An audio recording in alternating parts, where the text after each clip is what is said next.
सुजाता आणि सागरचे लग्न होऊन वर्ष झालं होतं. राजा राणीशिवाय सागरचे आई वडील देखील त्यांच्यासोबत राहत होते. नव्याची नवलाई अर्थातच संपत आली होती. सागरचे घराबाहेर राहणे वाढले होते. तो सुट्टीच्या दिवशी देखील घरी थांबत नव्हता. सगळे घर सुजातावर सोडून मित्रांमध्ये रमायला लागला होता. हल्ली तर तो मित्रांजवळ उगाचच लग्नाच्या फंद्यात पडलो असे बरळत फिरायचा. सुजाता लग्न करून घरी आल्याआल्याच सासूबाईंनी मी रिटायर होते असे म्हणत सगळ्या घराचा ताबा सुनबाईला दिला. सुजाताला हे सगळे अनपेक्षित होते. एकंदरीत सगळ्यात कामाचा जेमतेम अनुभव असलेल्या सुजाताची नोकरी आणि घर सांभाळताना धावपळ होऊ लागली. घरात सासू सासऱ्यांच्या सूचनांचे रूपांतर मग आज्ञेत होऊ लागले. सुजाता देखील सहन करणाऱ्या सुनांपैकी नव्हती. तीही प्रतिउत्तर देऊ लागली. घरात वारंवार खटके उडू लागले. ते सागरच्या कानावर आल्यावर तो आईबाबांचीच बाजू घेऊ लागला. सागरला खरी बाजू ओळखता येत नव्हती. त्या दिवशी सागर घरी लवकर आला. त्याचा मूड खराब होता. सुजाताने त्याच्याशी बोलायचा प्रयत्न केला. तो काही न बोलताच मोबाईलमध्ये डोकं खुपसून बसला. सुजाताला वाटायचे लग्नाअगोदर सागर किती वेगळा होता. भरभरून बोलायचा, स्वप्ने बघायचा. त्यांचा प्रेमविवाह नसला तरी एकमेकांना जाणून घ्यायला पुरेसा वेळ मिळाला होता. सुजाता आता तिच्या मनातील एक महत्त्वाचा विचार सांगणार होती तर त्यांचं बिनसलेलं. शेवटी त्या रात्री तिने धीर करून विचारले. सुजाता बोलली, आपण वेगळे राहूया काय? मला आता सगळं नाही सहन होत रे. म्हणजे नक्की काय म्हणायचे आहे तुला? अरे, तुला माझा त्रास दिसत कसा नाही रे? मग नोकरी सोड. सागर सहज बोलून गेला. मला शारीरिक त्रासाबद्दल काहीच वाटत नाही रे. मानसिकदृष्ट्या खचले मी. सासू सासऱ्यांशी आई वडिलांसारखे वागून पण ते सासू सासऱ्यांसारखेच वागत असतील आणि नवऱ्याला पण तेच बरोबर वाटत असेल तर आम्ही घरदार, आई वडील, भावंडे अगदी सगळेच सोडून परक्या घरी आलेल्या मुलींनी कोणाकडे पाहावे? आई वडील तर दिलीस तिकडेच मेलीस असं बोलतात. सुजाताच्या डोळ्यात पाणी आले होते. तिला वाटले सागर ते पुसेल आणि जवळ घेईल, पण तसे काही झाले नाही. तो आपली उशी घेऊन सोफ्यावर झोपायला गेला. हे बघ सुजाता, हे सर्वांना सोसावे लागते. तू कायम सूनच राहणार आहेस का? कधीतरी सासू होशीलच की. प्लीज मला आता झोपू दे. सागर गेल्यावर सुजाताला हुंदका अनावर झाला. सागरचे शब्द तिच्या कानात घुमत राहिले. ती सारी रात्र तिने तळमळत काढली. पहाटे उशिरा तिचा डोळा लागला. इतक्यात 6 वाजताचा अलार्म वाजला. तिला उठावेसे वाटत नव्हते. अंगात कणकण होती, पण तिच्याकडे पर्याय नव्हता. विजय कॉफीचे गुटखे घेत गॅलरीत बसला होता. त्याच्या एका पुस्तकाचे लेखन अंतिम टप्प्यात आले होते. सकाळपासून त्याच्यावरच काम चालू होते. त्याशिवाय त्याला एक महत्त्वाचे काम हातावेगळे करायचे होते. तो मोबाईलमधील नोट्स चालू करून टाईप करू लागला. प्रिय सागर, तू अजूनही माझ्यासाठी प्रिय आहेस. आपली लहानपणापासूनची मैत्री एका क्षुल्लक कारणामुळे तुटली. याला आता वर्ष होईल. आपण दोघांनीही वर्षभरात एकमेकांशी बोलायचा प्रयत्न केला नाही. तो प्रयत्न आज मी करतोय. पण मी जे तुला सांगणार आहे ते वाचून कदाचित मला समजून घेशील अशी आशा करतो. मी हे सर्व गेल्या वर्षभराच्या अनुभवातून सांगतोय. मी घर जावई झालो हे तुला आवडले नाही हे मला माहीत आहे. पण मी तसं का केलं हे कधी जाणून घ्यायचा प्रयत्न केलास? नाही. माझ्या लग्नाला देखील आला नाहीत. नंतर जेव्हा आपण भेटलो तेव्हा तू मला नाही नाही ते बोललास. अगदी बायला बायकोचा बैल ऐत खाऊ असं बोलून मला कुठेतरी आतून दुखवलंस आणि मी सर्वांदेखत तुझ्या कानाखाली मारली. तू रागाने फणफणत निघून गेलास. सागर, मी जेव्हा लग्न करून रीनाच्या घरी राहायला गेलो तेव्हा सुरुवातीला जावई म्हणून खूप लाड झाले.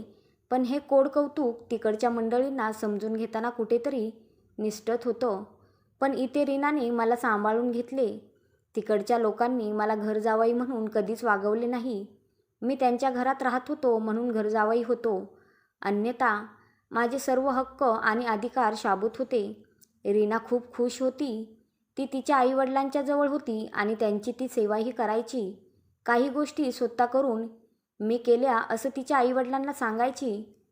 आपण नवरे असं करतो का रे? आपण लग्न झालं की आपल्या आईवडिलांची जबाबदारी आपल्या बायकोवर ढकलून मोकळे होतो. त्यांची सेवा तिने करावी. त्यांच्याशी तिने चांगले वागावे अशी अपेक्षा ठेवतो. ते पहिले आपले आईवडील असतात, मग आपण का नाही घेत आईवडिलांची काळजी? तू किती वेळा बायकोला घरकामात मदत केली आहेस? उलट आपण तिला समजून न घेता तिच्यावर अतिरिक्त जबाबदाऱ्या टाकतो.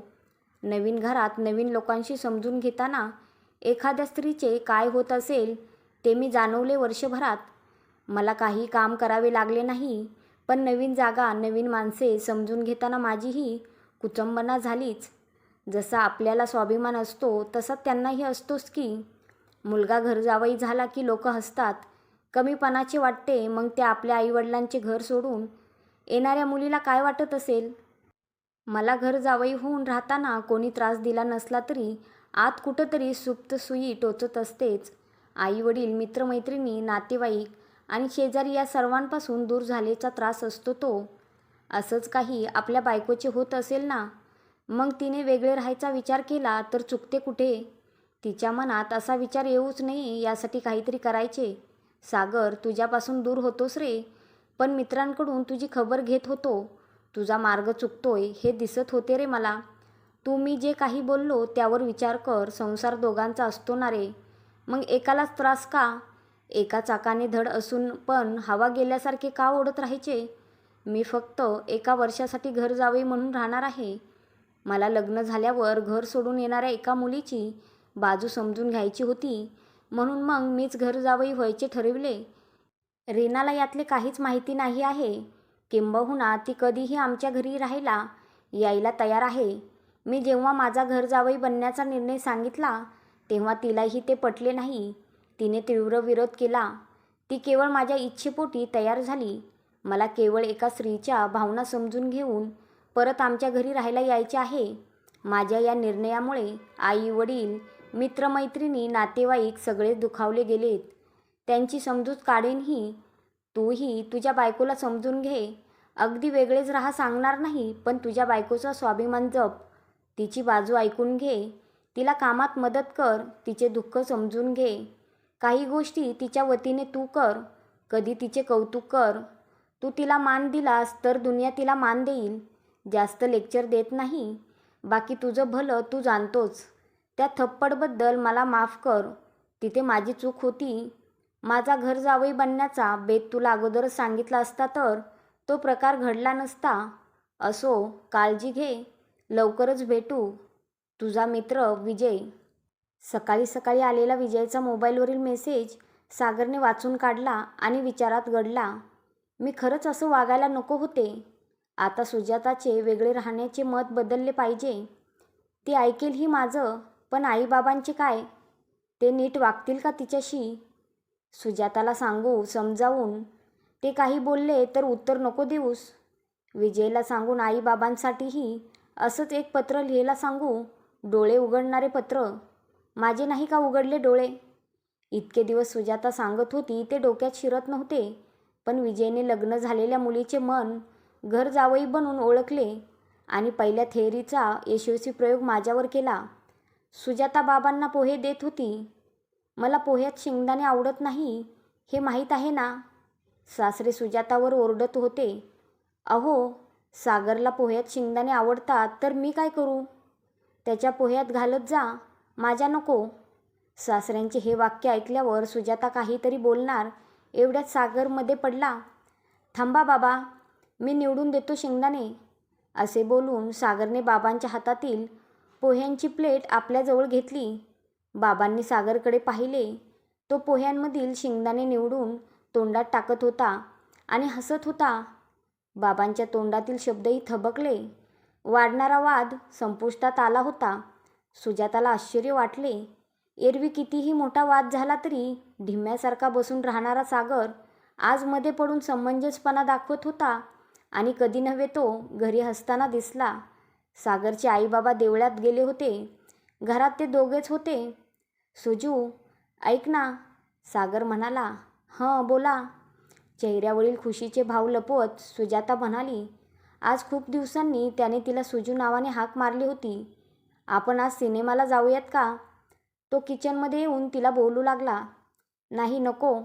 दुसरा गोड धक्का लपवत तिने त्याला नकार दिला. सुजू, मला माहीत आहे ग, तू माझ्यावर रागवली आहेस ते, मला थोडा वेळ दे, मी सर्व काही ठीक करेन. तुझा त्रास मला समजतोय.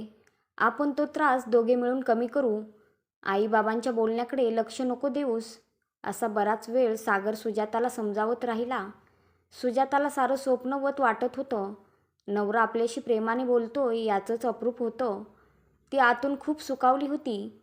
त्याचे आश्वासक शब्द तिला बळ देत होते.